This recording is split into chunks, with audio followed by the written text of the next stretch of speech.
Esse daqui é uma camiseta sobre minha saúde mental. Tá. Eu esqueci o que eu ia falar. Tudo bem? Mais um vídeo aqui no Caos. E eu bati na câmera. Oi! Mais um vídeo aqui no Caos, só que em formato diferente, porque a gente não tá tendo muito tempo pra fazer os vídeos, então eu espero que vocês gostem desse novo formato. Eu acho que vai ser um pouco mais fácil de editar e vai sair um pouco mais rápido os vídeos. No vídeo de hoje a gente vai falar sobre um assunto um pouco polêmico, violência. Nos dias de hoje, a gente sabe que existe a tal da cultura da violência. E isso é considerado legal porque aquela coisa que a gente já sabe, se é uma coisa considerada masculina numa sociedade patriarcal, portanto, é considerada legal. E a prova disso são os estereótipos de bad boys por aí que fazem muito sucesso. Então, a violência na masculinidade existe até entre os próprios meninos e os homens também, né? E a gente sabe o quanto isso é ridículo e até mesmo traumático para eles. Não que isso não exista entre as mulheres, isso existe. As brigas, intrigas, violência psicológica e por aí vai. Só que para os meninos é uma disputa de poder e dominância, sabe? E para as meninas uma disputa de dependência e aprovação.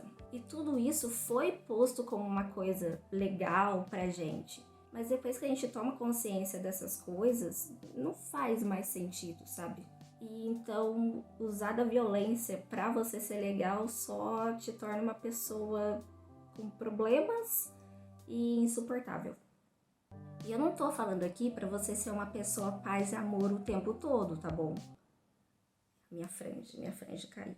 Eu não tô falando pra você ser uma pessoa, paz e amor, alguém chega e te dá um soco no meio da cara e você simplesmente abraça a pessoa e, enfim, não tô falando sobre isso.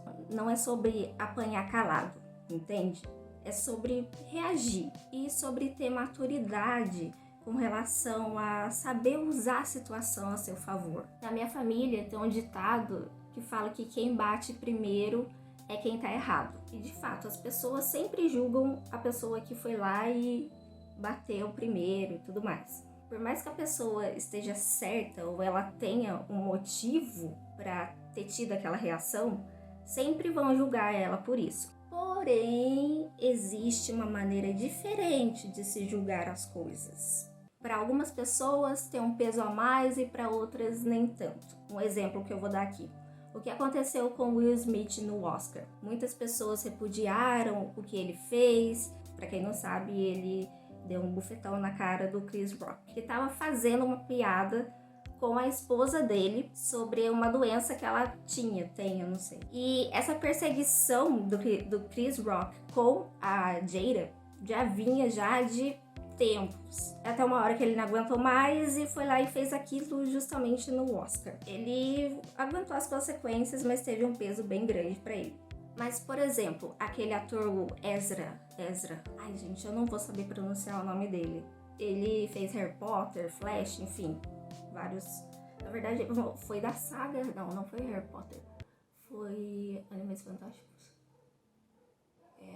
Enfim, esse cara ele tem inúmeras ocorrências com relação à violência e de até bater em fã e jogar coisas, mas ele ainda continuava ganhar papéis de protagonista, entendeu? O peso. Os dois cometeram coisas erradas, mas o peso foi diferente pro outro, sacou? Então, a gente sabe que o julgamento, o cancelamento, ele sempre existiu e ele é muito bem direcionado. A gente sabe que ele vai ser bem mais direcionado com raízes racistas, misóginas e por aí vai, coisa que a gente já sabe. Então, assim, para um grupo é um erro grave e para outro é só um vacilo. Ultimamente, eu tenho visto as pessoas falarem porque os desenhos de hoje em dia são uma porcaria e tudo mais, o bom era desenho da minha época. Mas eu acho que os desenhos de hoje também são muito bons. Eles estão ensinando coisas para as crianças que eu não via tanto assim com os desenhos que passavam na televisão. É como se hoje fosse mais aberto para conversar sobre esses assuntos e principalmente ensinar para as crianças uma habilidade que é muito importante, que é a inteligência emocional. E um dos pontos que eu tenho percebido muito são os protagonistas masculinos que não são necessariamente violentos de modo gratuito, sabe? Eles não são violentos, eles são reativos conforme a situação, que geralmente é muito extrema, que é posta para eles. Por exemplo, o anime Demon Slayer é uma prova disso. O nome pode estar parecendo controverso aqui, é controverso. Mas calma que eu vou falar um ponto só desse anime que eu percebi. Porque Demon Slayer, no literal, é tipo caçador, assassino de demônio, enfim, é assassino. O protagonista é o Tanjiro Kamado, e ele é um menino meigo, responsável, que tem um carinho pela família, um zelo, né? Ele sabe fazer os afazeres domésticos, ou seja, ele é um ser humano funcional. E ele é uma pessoa humilde também e carinhosa não só com a família, mas com os amigos também. E um ponto dele, que é mostrado logo no comecinho do anime ou do mangá, não sei por onde as pessoas estão acompanhando mais, é que ele não curte muito usar violência. Na verdade, ele não consegue a princípio. Tanto que o treinador dele fala que ele é incapaz de matar, de seguir aquela profissão, né, que é de matador de demônios, porque ele tem muita empatia. Mas com o tempo, o Tanjiro se mostra alguém reativo, disposto a defender a família, enfim, a acabar com aquele ciclo de morte, enfim. Tanto que tem várias cenas em que, quando ele lida com esses Onis, que são os demônios, né, na história, os vilões da história, ele lida de um modo diferente, porque ele consegue sentir a história deles. Esse sentir dele é colocado como um poder olfativo, como se ele conseguisse cheirar o sentimento das pessoas. É como se ele pudesse sentir o cheiro da história daquele ser, sabe? E aí ele sente a tristeza, a alegria, enfim. Isso aplicado ao mundo real torna ele uma pessoa com uma inteligência emocional e bastante empática. E como eu falei, isso pode parecer uma controvérsia nesse meu exemplo, e realmente é, mas só que a gente vive de maneira controversa. É controverso porque, como eu disse, ele mata esses seres, né? Mas é colocado no anime uma situação extrema e não muito aplicada à realidade. Também é mostrado que a história de muitos deles, desses demônios, são tristes, de vulnerabilidade social. Então aí tem outro ponto que o anime também faz essa ponte, essa ligação, que é de violência e vulnerabilidade social. Ou seja, o lugar que tem menos acesso a coisas básicas vai ter um índice de violência maior. Não são todos que têm essa história triste, tem alguns que simplesmente querem ser babacas. E o que acontece no nosso mundo, né? Pra falar a verdade.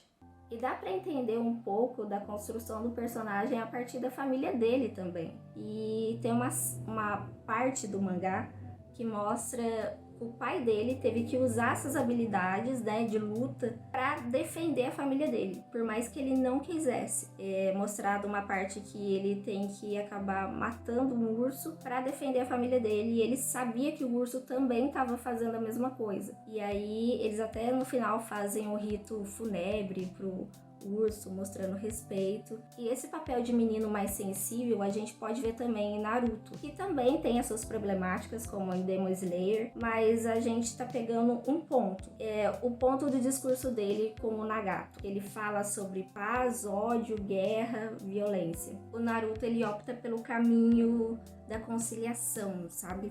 E é daí também que vem o meme que o Naruto ele quer conversar com os inimigos dele, falar que ele já foi desse jeito e tudo mais. E tem também nos desenhos ocidentais, como o Steven Universo, que eu já trouxe aqui pro canal. Assistam o vídeo, vai estar em algum lugar por aqui, não sei.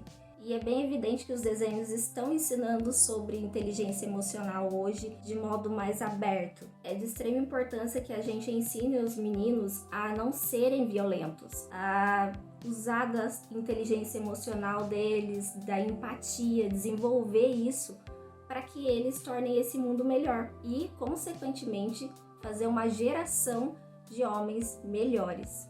Enfim, se vocês tiverem algum anime, filme, qualquer coisa que o personagem seja desse jeito, escrevam aqui embaixo aqui, em algum lugar, aqui, acho que é aqui.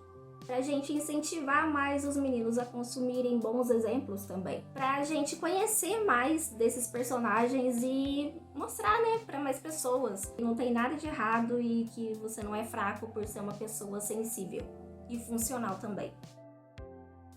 Eu esqueci de gravar essa parte e eu tô toda esbugalhada aqui. Para as pessoas que, nossa, a minha dicção tá uma maravilha, sabe? Tem dia que é muito difícil ser eu, cara. Tem dia que, assim, não dá. Eu só queria ter botão de liga e desliga. Enfim, Luana, vamos se concentrar aqui. Vamos se concentrar. Nós, que é eu e o Lucas, que somos os criadores do canal, tivemos uma ideia da gente criar outro meio da gente se comunicar, né, com os inscritos aqui. E aí eu vou pedir para vocês também deixarem nos comentários qual o meio que vocês acham melhor, para darem sugestões e aí para vocês aparecerem aqui no Caos também. Mas é esse o recado que eu tinha que dar. Eu demorei, sei lá, uns 10 minutos para poder falar isso. Só isso. Era só isso. A gente vai pegando jeito.